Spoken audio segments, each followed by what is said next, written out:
Então vou ler aqui. Em praticamente tudo que leio e ouço a respeito de sexo, desejo e amor, reina a mais tosca e pueril indistinção entre as experiências mais diversas associadas a esses termos, quase sempre tomados como sinônimos.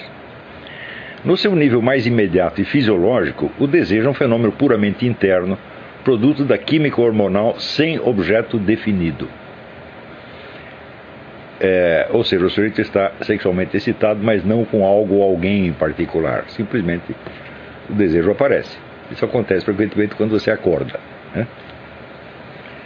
E que por isso mesmo pode ser em seguida projetado sobre qualquer objeto real ou imaginário. Note que se não existisse o sexo neste primeiro sentido, puramente fisiológico, ele não existiria nos outros sentidos também. Bem diferente é o desejo despertado pela visão direta ou indireta de um objeto, de um corpo desejável. Então, no primeiro caso, o desejo vem, por assim dizer, de dentro para fora, e no segundo caso, ele é atraído de fora, né? Invariavelmente, o fator excitante é aí algum traço sexual secundário ao qual o sujeito seja particularmente sensível: peitos, traseiros, pernas, olhos, etc. Este é o nível que corresponde tecnicamente à noção escolástica da concupiscência. Comentários de garotões de praia entre as transeuntes que lhes parecem gostosas são enciclopédias das expressões verbais que manifestam esse tipo de desejo. Quer dizer, você vê uma pessoa que você não sabe quem é, mas que tem um traseiro atraente, umas pernas bonitas e tal, e você naturalmente se sente atraído por isso. Você vê que aqui o caso é especificamente diferente do anterior. O anterior não precisa de um objeto, né? Ele é simplesmente, vamos dizer, um produto da sua dinâmica interna, né? Num terceiro nível, o desejo não é despertado por nenhuma característica física mais saliente, mas por uma impressão geral, indefinida e não localizada, de beleza ou charme, quase uma aura mágica em torno do objeto desejado. Daí você não está fixado nem no traseiro, nem nos olhos, nem não sei o que, mas é uma impressão geral que você tem de uma pessoa inteira, por assim dizer. Logo acima disso vem a paixão, o enamoramento, o coup de foudre, que torna o objeto uma presença obsessiva na mente do apaixonado. Quer dizer, o sujeito não consegue mais parar de pensar naquilo, dia e noite. Então é aquela pessoa ocupa a imaginação dele e, de certo modo, o domina, né? Esta emoção é repleta de ambiguidades. Traz invariavelmente consigo a ansiedade, o medo da rejeição e aciona um conjunto de mecanismos psicológicos de defesa contra a frustração possível. Eu espero que vocês estejam reconhecendo isso nas suas experiências pessoais, né? Bom, eu tinha falado desses 3 níveis. Quer dizer, o primeiro é o da pura química hormonal, que produz um desejo sem objeto específico e que, portanto, pode se grudar sobre qualquer objeto que apareça.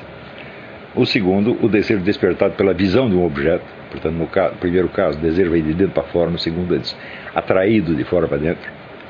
No terceiro, o caso onde o desejo não é mais despertado por um traço específico, mas, vamos dizer, pela visão de uma pessoa inteira, uma espécie de fascínio com uma pessoa inteira, sem que você saiba dizer o que propriamente o atraiu nessa pessoa, né? O traço é simples, a diferença é muito simples. Quer dizer, se você está atraído pelas pernas ou pelo traseiro, por qualquer coisa, você sabe. No segundo caso, você é atraído pela pessoa, você não sabe dizer especificamente o que o atraiu, né? Logo acima disso vem a paixão, o enamoramento, o coup de foudre, que torna o objeto uma presença obsessiva na mente do apaixonado. Esta emoção é repleta de ambiguidades. Traz inevitavelmente consigo a ansiedade, o medo da rejeição e aciona um conjunto de mecanismos psicológicos de defesa contra a frustração possível. É quase impossível o sujeito sentir esse tipo de desejo e ele não ter, por exemplo, ciúme, tá certo? Se ela vê o sujeito prestando atenção numa outra moça, ou ela vê o cara prestando, o homem vê a moça conversando com outro cara, já sente ciúme, e junto com o ciúme vê uma raiva, um desejo de vingança, uma coisa assim. Então é um estado cheio de ambiguidades, né? Vencidas essas ambiguidades, o enamoramento pode se consolidar num sonho conjugal, o anseio de ter a pessoa amada ao nosso lado para sempre. Neste nível, o desejo assume tons de um valor moral, quer dizer, aquilo passa a ser aprovado ou louvado pela comunidade, né? Destinado a manifestar-se na aceitação comum de sacrifícios para o benefício mútuo, para a criação de uma família, para o enfrentamento das responsabilidades sociais, etc.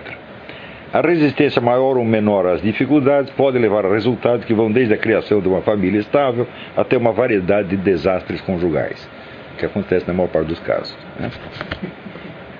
Só no topo da experiência conjugal, com todas as suas ambiguidades, é que pode, no entanto, surgir o verdadeiro e genuíno amor no sentido pleno da palavra, que é o impulso firme, constante e irrevogável de tudo sacrificar pelo bem da pessoa amada, de perdoar sempre e incondicionalmente os seus defeitos e pecados, de protegê-la contra todo o mal e toda tristeza, ainda com o risco da nossa própria vida, e de conservá-la ao nosso lado como nosso bem mais precioso, não só nesta existência terrestre, mas por toda a eternidade. Neste último nível, o sexo propriamente dito perdeu toda a energia autônoma, e ou é esquecido ou passa a desempenhar um papel ocasional e bem modesto entre 1001 modos diversos de expressar o amor. Cada um desses níveis engloba e transcende o anterior, e só quem chegou ao último mais elevado compreende o que estava em jogo nas fases superadas. Quer dizer, quem não alcançou pode imaginar, mas não tem ainda a vivência concreta dos elementos todos que foram se incorporando na sua experiência do amor e tornando cada vez mais complexa e abrangente. Tudo isto é amor. Agora, você vê que a palavra amor, se você procurar no dicionário, você vai encontrar alguma definição, evidentemente. E essa definição ela não é incompatível com nada disso, certamente. Porém, ela não lhe dá, vamos dizer, a descrição diferenciada do fenômeno. Por quê? Porque o dicionário não descreve coisas. Porém, o significado de palavra. O que é o significado de palavra? São outras palavras. De modo que o dicionário, de algum modo, ele se fecha em si mesmo. O Fernando Saussure dizia que o significado de uma palavra, neste sentido, é a diferença entre ela e todas as outras. Portanto, não há no dicionário nenhuma palavra que seja usada para definir uma outra palavra e que não esteja, por sua vez, definida. Se faltar isso, o dicionário é muito ruim. Então, de certo modo, o dicionário é um todo fechado. Ele é o sistema da língua. Acontece que a língua só é um sistema quando considerada em si mesma, independentemente do seu uso social. Porque neste segundo caso, ela passa a ter referência a objetos que não são palavras. E cuja expressão ou descrição em palavras é bastante complexa. Quer dizer, quanto mais você tem a impressão viva de um objeto, mais palavras você precisaria para descrever ou exprimir. Quer dizer, aqui eu fiz essa breve descrição do fenômeno, das camadas do fenômeno do amor, num mínimo de palavras, né? Espero que as pessoas entendam assim. Mas, na verdade, a descrição precisaria ser muito mais completa.